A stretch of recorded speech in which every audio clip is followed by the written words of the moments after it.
America has not had occupying forces on its mainland since the British held Washington and burned the White House in 1814 during the War of 1812. Sadly, during World War II, many European countries suffered occupation under Nazi Germany. Norway was one of those countries. Hello, I'm Linda Shenton-Matchett, author, speaker, and history geek. While researching my stories, I unearthed tons of intriguing historical information that doesn't end up in my books. So I've created this channel to share those tidbits with you. As it had during the Great War, Norway declared its neutrality after rejecting Hitler's offer of a non-aggression pact in April of 1939. However, they did make some attempts to increase its military readiness and sustain a blockade. Several incidences between September of 1939 and April 1940 put pressure on the country's ability to maintain its neutrality, including a plan by the Allies to mine Norwegian waters, then invade. Why was Norway such a prize?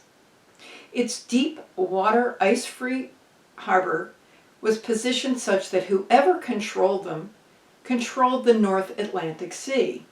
Additionally, this would allow the ability to secure routes used to transport iron ore, a crucial item during wartime, from Sweden.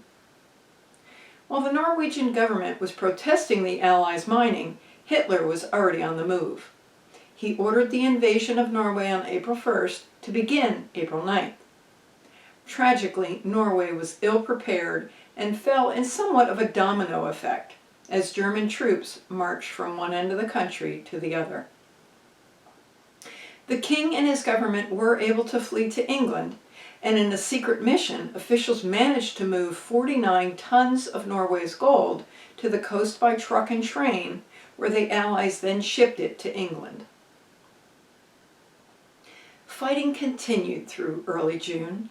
Allied forces then withdrew, and the Norwegian 6th Division surrendered on June 10th of 1940.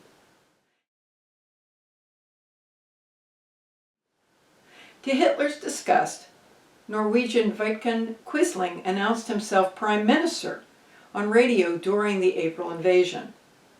As time passed and Germany realized that the government was not going to surrender, they grudgingly recognized Quisling's authority. Life for the Norwegians changed quickly and decisively. Several 100,000 German soldiers were stationed throughout the country, making Norway the most heavily fortified country during the war. According to one source, there was one German soldier for every 8 Norwegians. In addition, the Schutzstaffel, or SS, which is the paramilitary organization responsible for security, surveillance, and terror, maintained about 6,000 agents in Norway. Germany's battleship Tirpitz remained in Norway until it was sunk in November of 1944. Heavy-handed regulations were implemented, with new laws, mandates, and demands added continuously throughout the war in such number that it was easy to be in danger of arrest. Movement by Norwegians was dictated, and any show of patriotism was punished. Singing the national anthem or flying the Norwegian flag was prohibited, as was listening to radio stations other than those in control by the Nazis, and reading illegal or underground newspapers. Rationing was instituted, with sugar, coffee, and flour being the first, followed by imported foods and eventually bread, butter, meat, eggs, and dairy products. By the summer of 1942, even vegetables and potatoes were rationed. Clothing, toys, and furniture were added to the list. Those who were able to fished, hunted, and farmed to provide food. Parks and outlying fields were allotted to families who had no land. Fear of being bombed by both the Germans and the Allies was constant, and many towns, villages, and cities were laid waste, leaving people displaced.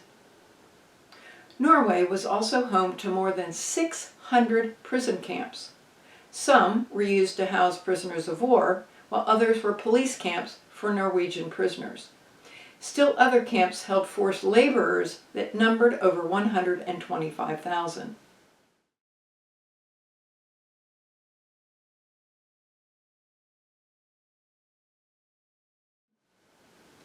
From the beginning, Norwegians resisted the Germans, individuals and small groups at first, then full-fledged organizations. Support by Britain's Special Operations Executive brought agents, weapons, and explosives through the Shetland bus operation, a cadre of fishermen initially who used fishing boats, then later submarine chasers. Missions operated during the winter months when it was dark, nearly 24 hours.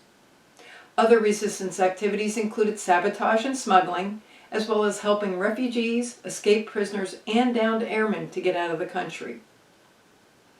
Norway may have been occupied, but they were not demoralized, and many survived to see their beloved country liberated on May 8, 1945. Would you like to learn more about the intrepid people of Norway during World War II? Check out my book, Shetland Sunset, first in the Resistance Chronicles and available in e-back and paperback. Ordering information can be found in the details below. Thank you for watching and have a great day.